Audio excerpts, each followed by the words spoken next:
ರೇಷ್ಮೆ ಸೀರೆ ತಯಾರಿಗೆ ರೇಷ್ಮೆ ನೂಲು ಪೂರೈಸುವ ಕೆಎಸ್ಐಸಿ ಫಿಲೇಜರ್ ಕಾರ್ಖಾನೆಯ ಜಾಗದಲ್ಲಿ ಕ್ರೀಡಾಂಗಣ ನಿರ್ಮಾಣ ವಿರೋಧಿಸಿ ಪರಿಸರಕ್ಕಾಗಿ ನಾವು ಸಂಘಟನೆ ಮುಖ್ಯಮಂತ್ರಿ ಸಿದ್ದರಾಮಯ್ಯರವರಿಗೆ ಪತ್ರ ಬರೆದಿದೆ.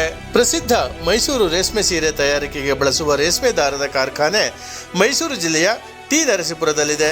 ಈ ಕಾರ್ಖಾನೆಯ ಭೂಮಿಯಲ್ಲಿ ಕ್ರೀಡಾಂಗಣ ನಿರ್ಮಿಸುವ ಪ್ರಯತ್ನ ನಡೆಸುತ್ತಿದ್ದು, ಈ ಹಿನ್ನೆಲೆಯಲ್ಲಿ ಕಾರ್ಖಾನೆಯ ಭೂಮಿ ಉಳಿಸಿ ಪರಿಸರ ಉಳಿಸಿ ಎಂದು ಪರಿಸರದ ಬಳಗದವರು ಮುಖ್ಯಮಂತ್ರಿ ಸಿದ್ದರಾಮಯ್ಯರವರಿಗೆ ಮನವಿ ಸಲ್ಲಿಸಿದ್ದಾರೆ. ಮೈಸೂರು ರೇಷ್ಮೆ ಸೀರೆ ತಯಾರಿಗೆ ರೇಷ್ಮೆ ನೂಲು ಪೂರೈಸುವ ಕೆಎಸ್ಐಸಿ ಫಿಲೇಜರ್ ಕಾರ್ಖಾನೆಯ ಸುಮಾರು 13 ಎಕರೆ ಪ್ರದೇಶದಲ್ಲಿದೆ.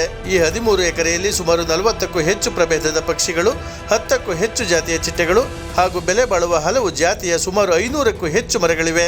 ಈ ಪೈಕಿ 5 ಎಕರೆ ಜಾಗವನ್ನು ಕ್ರೀಡಾಂಗಣ ನಿರ್ಮಿಸಲು ರಾಜ್ಯ ಸರ್ಕಾರ ಯುವಜನ ಮತ್ತು ಕ್ರೀಡಾ ಇಲಾಖೆಗೆ ಭೂಮಿ ವರ್ಗಾವಣೆ ಮಾಡುತ್ತಿದೆ. ಇದನ್ನು ಖಂಡಿಸಿ ಪರಿಸರಕ್ಕಾಗಿ ನಾವು ಸಂಘಟನೆ ಟಿ ನರಸೀಪುರದ ಕೆಎಸ್ಐಸಿ ಫಿಲೇಜರ್ ಕಾರ್ಖಾನೆ ಆವರಣದ 5 ಎಕರೆ ಭೂಮಿಯನ್ನು ಕ್ರೀಡಾಂಗಣ ನಿರ್ಮಾಣಕ್ಕೆ ನೀಡಿರುವುದು ಸರಿಯಲ್ಲ. ಇದರಿಂದ ಅಮೂಲ್ಯ ಮರಗಳು ನಾಶವಾಗುತ್ತವೆ, ಪ್ರಾಣಿ ಸಂಕುಲಕ್ಕೆ ಹಾಗೂ ಕ್ರಿಮಿಕೀಟಗಳಿಗೆ ತೊಂದರೆ ಆಗುತ್ತದೆ. ಜೊತೆಗೆ ವಿಶ್ವ ಪ್ರಸಿದ್ಧ ಮೈಸೂರು ರೇಷ್ಮೆ ಸೀರೆ ತಯಾರಿಕೆಯಲ್ಲಿ ಬಳಸುವ ರೇಷ್ಮೆ ನೂಲು ತಯಾರಿಕೆಗೆ ತೊಂದರೆಯಾಗುತ್ತದೆ. ಇದರಿಂದ ಮೈಸೂರು ರೇಷ್ಮೆ ಕಾರ್ಖಾನೆ ಮುಚ್ಚುವ ಸ್ಥಿತಿ ಎದುರಾಗಲಿದೆ.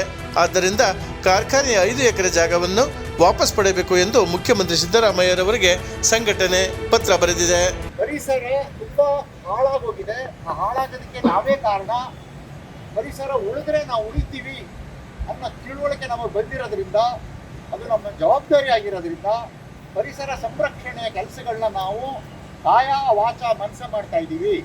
ಇಷ್ಟು ಮರಗಳನ್ನ ಕಡಿದು ಕ್ರೀಡಾಂಗಣ ಮಾಡ್ತಾರೆ ಅನ್ನೋ ವಿಷಯನ ಇಲ್ಲಿನ ಪರಿಸರ ಪ್ರೇಮಿಗಳು ನಮಗೆ ಮುಟ್ಟಿಸಿದ್ರು. ನಾವು ತಕ್ಷಣ ಕಾರ್ಯೋನ್ಮುಖರಾಗಿ ಇಲ್ಲಿ ಬಂದು ನೋಡ್ಲಾಗಿ 100 ಮರಗಳಿದ್ದು, ಅದರಲ್ಲಿ ಕೆಲವು 3 ವರ್ಷಕ್ಕೂ ಹೆಚ್ಚು ವಯಸ್ಸಾದ ಪಾರಂಪರಿಕ ಮರಗಳು ಇದ್ದಾವೆ. ಆಮೇಲೆ 3 ದಿವಸದ ಹಿಂದೆ ಒಂದು ಜೀವ ವೈವಿಧ್ಯತಾ ತಜ್ಞರ ತಂಡನ ಕರ್ಕೊಂಡು ಬಂದು 3 ಗಂಟೆಗಳ ಕಾಲ ಮೈಸೂರಿನ 5 ಗಂಟೆಗೆ ಬಿಟ್ಟು ಇಲ್ಲಿ 5:45 ಬಂದು 9:30 ತನಕ 3.5 ಗಂಟೆಗಳ ಕಾಲ ಪಕ್ಷಿ ವೀಕ್ಷಣೆ ಮಾಡಿದ್ದೀವಿ. 40 ಪಕ್ಷಿ ವಿವಿಧ ಪ್ರಭೇದಗಳನ್ನ ನಾವು ನೋಡಿದ್ದೀವಿ. ಆಮೇಲೆ ಚಿಟ್ಟೆಗಳು 10ಕ್ಕೂ ಹೆಚ್ಚು ಪ್ರಭೇದ ನೋಡಿದ್ದೀವಿ. ಕ್ರಿಮಿಕೀಟಗಳು, ಬೇರೆ ಬೇರೆ ಪ್ರಾಣಿ ಸಂಕುಲನ ನೋಡಿದ್ದೀವಿ. ಹಾಗಾಗಿ ನಮಗೆ ಇದೊಂದು ಜೀವ ವೈವಿಧ್ಯತೆಯ ಪರಿಸರ ಜೀವ ವ್ಯವಸ್ಥೆ, ಜೀವ ವೈವಿಧ್ಯತೆಯ ತಾಣ. ಇಂಥ ಅಮೂಲ್ಯವಾದ ಜಾಗವನ್ನ ಕ್ರೀಡಾಂಗಣಕ್ಕೆ ಕೊಡ್ತಾ ಇರೋದು ತುಂಬಾ ಬೇಸರ ಉಂಟು ಮಾಡ್ತು. ಆಮೇಲೆ ನಾವು ಇಲ್ಲಿ ವಿಷಯಗಳನ್ನ ತಿಳ್ಕೊಳ್ತಾ ಹೋದಂಗೆ ಇಡೀ ಆವರಣದ ವಿಸ್ತೀರ್ಣ 12.5 ಎಕರೆ ಅಂತ ಗೊತ್ತಾಯ್ತು. ಇದು ಫಿಲೇಚರ್ ಫ್ಯಾಕ್ಟ್ರಿ ಅಂತ ಗೊತ್ತಾಯ್ತು. ಈ ಫಿಲೇಚರ್ ಫ್ಯಾಕ್ಟ್ರಿಯಲ್ಲಿ ರೇಷ್ಮೆ ನೂಲನ್ನ ತಯಾರು ಮಾಡ್ತಾರೆ ಅನ್ನೋ ವಿಷಯ ಗೊತ್ತಾಯ್ತು. ಆ ರೇಷ್ಮೆ ನೂಲು ಇದನ್ನ ಮದರ್ ಯೂನಿಟ್ ಅಂತ ಕರೀತಾರೆ ಅಂತ ಗೊತ್ತಾಯ್ತು. ಈ ರೇಷ್ಮೆ ನೂಲನ್ನ ಚನ್ನಪಟ್ಟಣ ಮತ್ತು ಮೈಸೂರಿನ ನೇಯ್ಗೆ ಕಾರ್ಖಾನೆಗಳಿಗೆ ಕಳಿಸ್ತಾರೆ. ಅಲ್ಲಿ ರೇಷ್ಮೆ ಸೀರೆನ ನೇಯ್ತಾರೆ. ಮೈಸೂರು ರೇಷ್ಮೆ ಸೀರೆಗೆ ಇವತ್ತು GI tag, geographical indicator tag ಕೂಡ ಸಿಕ್ಕಿದೆ, ವಿಶ್ವ ಮಾನ್ಯತೆಯನ್ನು ಪಡೆದಿದೆ. ಮೈಸೂರು ಸೀರೆಗೆ ನಮ್ಮ ಮಹಿಳೆಯರಲ್ಲಿ ತುಂಬ ಬೇಡಿಕೆ ಇದೆ. ಎಲ್ಲ ವಿಷಯಗಳು ಒಂದೊಂದಾಗಿ ಗೊತ್ತಾಯಿತು. ನಂತರ ಇಲ್ಲಿಯ ನಾಗರಿಕರನ್ನ ಮಾತಾಡಿಸಿದಾಗ ಇಲ್ಲೇನಾದ್ರು ಕ್ರೀಡಾಂಗಣ ಆದರೆ ಹೋಲ್ ಹಾಕೋದಕ್ಕೆ ಜಾಗ ಇರಲ್ಲ. ಕಲ್ಲಿದ್ದಲಿನ ಅದರ 6 ಬೂದಿ ಬರುತ್ತಲ್ಲ, ಕಲ್ಲಿದ್ದಲು ಬೂದಿ, ಸಿಂಡರ್ ಆಶ್, ಅದನ್ನ ಹಾಕೋದಕ್ಕೆ ಜಾಗ ಇರಲ್ಲ. ಇಲ್ಲಿ 2 ಬಾಯ್ಲರ್ಗಳಿದ್ದಾವೆ. ಇವರು L ಶೇಪಲ್ಲಿ ತಗೊಂಡಿದ್ದಾರೆ ಕ್ರೀಡಾಂಗಣ ಮಾಡೋಕ್ಕೆ. ಇಲ್ಲಿ ಮಾಡಿದ್ರೆ ಈ ಫ್ಯಾಕ್ಟ್ರಿನೂ ಒಂದಲ್ಲ ಒಂದು ದಿವಸ ಮುಚ್ಚಬೇಕಾಗುತ್ತೆ.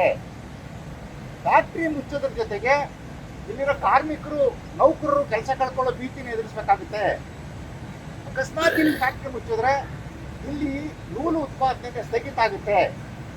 ಆಮೇಲೆ ಮೈಸೂರು ಸೀರೆ ತಯಾರಿಕೆ ಅದಕ್ಕೂ ಕೂಡ ಕಂಟಕ ಬರುತ್ತೆ. ಕಾರ್ಖಾನೆಯನ್ನ ನಾಲ್ವಡಿ ನಮ್ಮ ಪರಶುರಾಮೇಗೌಡರು ಹೇಳಿದಾಗೆ ನಾಲ್ವಡಿ ಕೃಷ್ಣರಾಜೇಂದ್ರ ಒಡೆಯವರು 1912ರಲ್ಲಿ ಆಗಿರೋದು. 114 ವರ್ಷ 115 ವರ್ಷ ಆಗ್ತಾ ಬಂತು. ಇದು ಮತ್ತೆ ಲಾಭದಲ್ಲಿದೆ ಎನ್ನುವಂಥದ್ದು. ಮತ್ತು ಈ ಕಾವೇರಿಯ ತಟದಲ್ಲಿ ಇರ್ತಕ್ಕಂಥ ಈ ಕಾರ್ಖಾನೆ ತುಂಬ ಉತ್ಕೃಷ್ಟವಾದಂಥ ಶ್ರೇಷ್ಠವಾದಂಥ ನೂಲನ್ನು ತಯಾರು ಮಾಡುವಂಥದ್ದು. ಸೊ ಇಲ್ಲಿ ನಮಗೆ ಈಗ ನಾವೆಲ್ಲ ನಂಬರ್ ಹಾಕಿದ್ದಾರೆ, ಎಲ್ಲ ನೋಡ್ಕೊಬಂದ್ವಿ. ಎಲ್ಲ ಮರಗಳಿಗೂ ನಂಬರ್ ಹಾಕಿದ್ದಾರೆ ಮತ್ತು ಎಲ್ಲ ದೊಡ್ಡ ಮರಗಳಾಗಿವೆ. ಇನ್ನೂ ಈ ಕಡೆ ಇರ್ತಕ್ಕಂಥ ತೇಗದ ಮರಗಳೆಲ್ಲವೂ ಕೂಡ ಇನ್ನೂ ಕೆಲವಾರು ವರ್ಷಗಳು ಒಂದು 20 ವರ್ಷನಾದರೂ ಬೇಕು ಅವೆಲ್ಲ ಕಟಾವು ಬರಬೇಕು ಅಂತೇಳಿ. ಇಂಥ ಸಂದರ್ಭಗಳಲ್ಲಿ ನಾವು ಕಾಡುಗಳನ್ನು ಬೆಳೆಸಬೇಕು ಅಂತೇಳಿ ಪ್ರಚಾರ ಮಾಡೋದು ಒಂದು ಕಡೆ ಆಗ್ತಾ ಇದೆ. ಮತ್ತು ಏನು ಕ್ರೀಡಾ ಇಲಾಖೆಯವರಿಗೆ ಆಟ ಆಡಲಿಕ್ಕೆ ಅಥವಾ ಒಂದು ಸ್ಟೇಡಿಯಂ ಬೇಕು, ನಿಜ, ಅದನ್ನು ನಾವು ಏನು ಬೇಡ ಅಂತ ಇಲ್ಲ. ಆದರೆ ಶ್ರೀನರಸೀಪುರದ ಹೃದಯ ಭಾಗದಲ್ಲಿ, ಮಧ್ಯ ಭಾಗದಲ್ಲಿ ಇರ್ತಕ್ಕಂಥ ಇಷ್ಟು ಸಂಪತ್ಭರಿತವಾಗಿರ್ತಕ್ಕಂಥ ಇದು ಸಂಪೂರ್ಣವಾಗಿ ಮರಗಳನ್ನು ಕಡ್ದಾದ್ಮೇಲೆ ಗೊತ್ತಾಗ್ತದೆ, ಅದಕ್ಕೆ ಮೊದಲು ನಮ್ಗೆ ಗೊತ್ತಾಗೋದಿಲ್ಲ. ಹಾಗಾಗಿ ಸಂಪತ್ಭರಿತವಾಗಿರ್ತಕ್ಕಂಥ ಈ ಒಂದು ಜೀವ ವೈವಿಧ್ಯತೆಯಿಂದ ಕೂಡಿರ್ತಕ್ಕಂಥ ಹಲವು ಪ್ರಾಣಿ ಪಕ್ಷಿಗಳಿಗೆ ಅವಕಾಶ ಮಾಡಿರ್ತಕ್ಕಂಥ ಈ ಜಾಗದಲ್ಲಿ ನಾವು ಸ್ಟೇಡಿಯಂ ಮಾಡುವಂಥದ್ದು ತರವಲ್ಲ. ಅದಕ್ಕೆ ಬದಲಾಗಿ ನೀವು ಆ ಪಕ್ಕದಲ್ಲಿರ್ತಕ್ಕಂಥ ಇದಕ್ಕೆ ಹತ್ತಿರದಲ್ಲಿ ಜಾಗಗಳು ಸರ್ಕಾರದವರು ಯಾವುದಾದ್ರೂ ಕೂಡ ಈ ರೀತಿಯಾದಂಥ ಜಾಗಗಳಿದೆ ಅಥವಾ ಇನ್ನೂ ಉತ್ತಮವಾದಂಥ ಜಾಗವನ್ನು ನೋಡಿ ಅಲ್ಲಿ ಸ್ಟೇಡಿಯಂ ಮಾಡಿ, ನಾವೇನು ಬೇಡ ಅಂತ ಇಲ್ಲ, ಸ್ಟೇಡಿಯಂ ಮಾಡಿ. ಆದರೆ ಈ ಜಾಗದಲ್ಲಿ ಮಾಡೋದು ಬೇಡ. ಶ್ರೀನರಸೀಪುರಕ್ಕೆ ಲಂಗ್ ಸ್ಪೇಸ್ ಅಂತ ಇರೋ ಬೇರೆ ಇದೆಯಾ? ಊರಿಗೆ ಹತ್ತಿರವಾಗಿ ಈ ಒಂದು ಹಸಿರು ತಾಣ ಹತ್ರ ಇರೋದು 13 ಎಕರೆ ಈಗೇನಿದೆ ಅಲ್ಲದೆ ಬೇರೆ ಇದೆಯಾ? ಇಲ್ಲ ಅಂತ ಮೇಲೆ ಇದನ್ನು ಮತ್ತೆ ಇನ್ನೊಂದು ಕಾಂಕ್ರೀಟ್ ಜಂಗಲ್ ಮಾಡೋದು ಅರ್ಥವೇನು? ಇಷ್ಟೊಂದು ಮರಗಳನ್ನ ಮತ್ತೆ ಬೆಳೆಸಿ ಬರಲಿಕ್ಕೆ ಎಷ್ಟು ವರ್ಷ ಆಗ್ತದೆ? 3 ವರ್ಷಕ್ಕಿಂತನೂ ಜಾಸ್ತಿ ಆಗ್ತದೆ. ತೇಗು, ದಾಳಿ ಮರ ಸುಮಾರು ಇದೆ ಇಲ್ಲಿ ವೈವಿಧ್ಯಮಯವಾಗಿರುವಂಥ ಒಂದು ಕಾರಣದಿಂದ ಮಹಾರಾಜರು ಎಲ್ಲ ಈ ಒಂದು ಸ್ಥಾಪನೆ ಮಾಡಿದಾಗ ಈ ಒಂದು ವಾತಾವರಣ ಕೊಟ್ಟು ಮಾಡಿದ್ದಾರೆ. ನಮಗೆ ತಿಳಿತಿತ್ತು ಇಲ್ಲೊಂದು ರಿಸರ್ಚ್ ಯೂನಿಟ್ ಥರ ಮಾಡಿ ಕಪ್ಪನ್ ಡೆವಲಪ್ಮೆಂಟಿಗೆ ನಾವು ಮಾಡಿ ಆ ಥರದ್ದು ಏನಾರು ಮಾಡಿದರೆ ಮರಗಳನ್ನೆಲ್ಲ ಇಟ್ಕೊಂಡು ಇನ್ನೂ ಜೀವ ವೈವಿಧ್ಯಮಯನ್ನು ಇನ್ಕ್ರೀಸ್ ಮಾಡುವಂಥ ರೀತಿಯಲ್ಲಿ ಹಸಿರನ್ನ ಹೆಚ್ಚು ಮಾಡುವಂಥ ರೀತಿಯಲ್ಲಿ ಮಾಡಿದ್ರೆ ನಮ್ಗೆ ಅರ್ಥ ಆಗ್ತಿತ್ತು. ಎಲ್ಲ ನಿರ್ನಾಮ ಮಾಡಿ ನಾವು ನೆಲ ಮಾಡಿ ಮಕ್ಕಳಿಗೆ ಆಟ ಆಡಕ್ಕೆ ಕೊಡ್ತೀವಿ ಅಂತಂದರೆ ಮಕ್ಕಳು ಎಷ್ಟು ಜನ ಇದ್ದಾರೆ ಶ್ರೀನರಸೀಪುರದಲ್ಲಿ? ಎಷ್ಟು ಜನ ಆಟ ಆಡ್ತಾ ಅದೇನು ಸ್ಟಡಿ ಮಾಡಿದ್ದಾರೆ? ಇಷ್ಟು ಹತ್ರ ಯಾಕಿರಬೇಕು ಅಂತ? ಇಲ್ಲಿಂದ ಎಷ್ಟು ದೂರ ಇದೆ ಸ್ಕೂಲ್ಗಳು? ಏನಾದ್ರು ಮಾಡಿದಾರ? ಇಲ್ಲ.